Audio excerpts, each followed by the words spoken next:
কেমিক্যালের বিষাক্ত ছোবলে বিপর্যস্ত পরিবেশ, সাভারের জোরপুলে আতঙ্ক। ঢাকা জেলার সাভার উপজেলায় জোরপুল এলাকায় গড়ে উঠেছে মোহাম্মদ শফিকের মালিকানাধীন মুক্তাদি নামে একটি ওয়াশ প্ল্যান্ট। আর এই প্ল্যান্ট ঘিরেই উঠেছে ভয়াবহ পরিবেশ দূষণের অভিযোগ।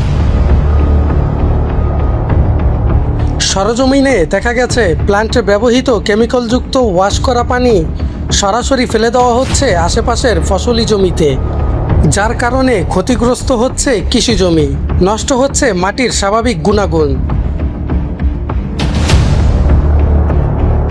স্থানীয়দের অভিযোগ, প্ল্যান্ট থেকে ছড়িয়ে পড়া তীব্র কেমিক্যালের গন্ধে অতিষ্ঠ হয়ে উঠেছে পুরো এলাকা। এদিকে কেমিক্যালযুক্ত বজ্র জমির পাশাপাশি আশেপাশের পরিবেশের উপরও ফেলছে মারাত্মক প্রভাব।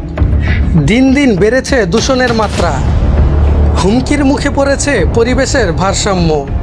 স্থানীয়দের দাবি, দ্রুত এই ওয়াশ প্ল্যান্টের বজ্র নিয়ন্ত্রণ কার্যকর ব্যবস্থা নেওয়া হোক, নয়তো ভবিষ্যতে আরও ভয়াবহ বিপর্যয়ের মুখে পড়তে হতে পারে পুরো এলাকাকে। রাকিবুল হাসান হৃদয়,